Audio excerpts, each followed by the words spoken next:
दोस्तों, भारत की मुश्किलों को बढ़ाने के लिए चीन रोज नए नए पैंतरों को अपनाता दिख जाता है, लेकिन हर बार की तरह उसे मुंह की खानी पड़ती है। फिर चाहे वो गलवान घाटी की बात हो, जहां चीन के 50 से ज्यादा सैनिक भारत के हाथों मारे गए थे, और चाहे बात हो अरुणाचल के तवांग की। खुद प्रोटोकॉल तोड़ने वाला चीन अब भारत के ऊपर आरोप लगा रहा है कि भारत ने LAC प्रोटोकॉल तोड़ने की कोशिश की है। इसके पीछे की वजह यह है कि भारत देश लगातार अपने डिफेंस सेक्टर को मजबूत करने में लगा हुआ है, जिससे चीन डर गया है। वहीं बौखलाहट की एक और वजह यह भी है, रॉकेट फोर्स की दिशा की ओर काम कर रही भारतीय सेना को जल्द ही 1500 किलोमीटर की दूरी तक मार करने वाली कम रेंज तक की बैलिस्टिक मिसाइल मिल सकती है, जिसके बारे में हम आपको आगे इस वीडियो में बताने वाले हैं। वहीं पर हमारी आज की दूसरी खबर में हम बात करेंगे कि कैसे कतर समेत खाड़ी देशों को सबक सिखाने के लिए भारत ने यह बड़ा फैसला लिया है, और हालात यदि ऐसे ही रहे तो इन देशों की मुसीबत कम होने की बजाय और बढ़ सकती है। भारत ने ऐसा कौन सा फैसला लिया है, ये भी जानेंगे इस वीडियो के अंत में। तो चलिए दोस्तों, शुरू करते हैं इस वीडियो को। दरअसल दोस्तों, भारतीय सेना को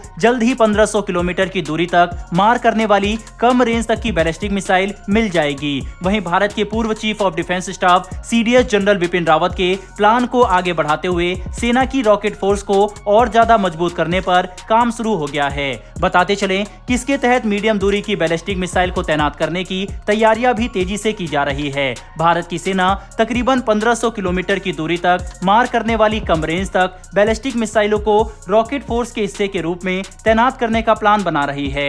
वहीं डिफेंस मंत्रालय से जुड़े सोर्सेज ने बताया है कि रॉकेट फोर्स बनाने की कोशिशों को तेज कर दिया गया है। बैलिस्टिक मिसाइलों को खरीदने के प्रस्ताव को डिफेंस मंत्रालय ने पहले से ही मंजूरी दे दी थी।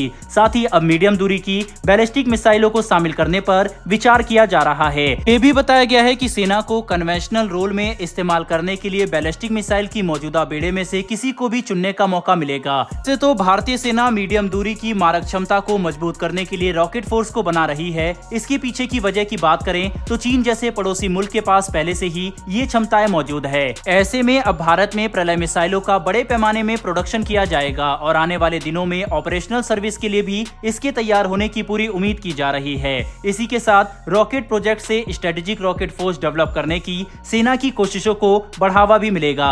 ये भी बताते चले कि हाल ही में admiral chief R Hari Kumar ने कहा है कि पूर्व army chief general Bipin Rawat भारतीय सीमा पर पड़ोसी मुल्क या दुश्मन का मुकाबला करने के लिए एक रॉकेट फोर्स के निर्माण पर काम भी कर रहे थे, और इसी का पिछले दिसंबर में 2 बार सफल तरीके से टेस्ट भी किया गया था, और सेना तभी से इसे शामिल करने की दिशा में काम कर रही है। प्रलय मिसाइल की मारक क्षमता की बात करें तो ये 150 से 500 किलोमीटर है। ये सॉलिड प्रोपेलेंट रॉकेट मोटर और दूसरी नई टेक्नोलॉजी के जरिए ऑपरेट होती है।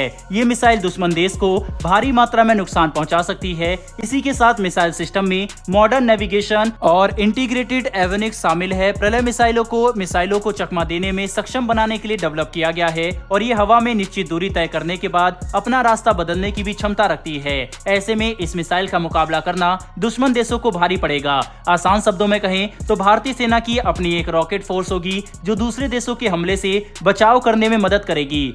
अब दोस्तों, इन्हीं हथियारों की तैनाती चीन से सटी सीमा के पास होगी रॉकेट फोर्स के तहत, जिससे चीन के किसी भी जवाब को काउंटर करने के लिए भारत के पास पर्याप्त समय भी रहे और भारत इजीली उसे काउंटर भी कर सके। यही वजह है कि इस समय चीन बौखलाया हुआ है। भारत के द्वारा सीमा पर की जा रही इन तैयारी को देखते हुए बोल रहा है कि भारत LAC पर एग्रेशन दिखा रहा है। बहरहाल दोस्तों, बढ़ते हमारी दूसरी खबर की तरफ। दरअसल भारत को साल 2022 से ही पश्चिमी देशों और खाड़ी देशों से आलोचनाएं मिल रही है कि भारत आखिरकार अपने अनाज के एक्सपोर्ट के ऊपर प्रतिबंध क्यों लगा रहा है, और खास तौर पर इससे सबसे ज्यादा प्रभाव भी खाड़ी देशों के ऊपर ही पड़ा, क्योंकि भारत से चावल हो या गेहूं, सबसे ज्यादा अनाज खाड़ी के देशों को ही एक्सपोर्ट किया जाता है।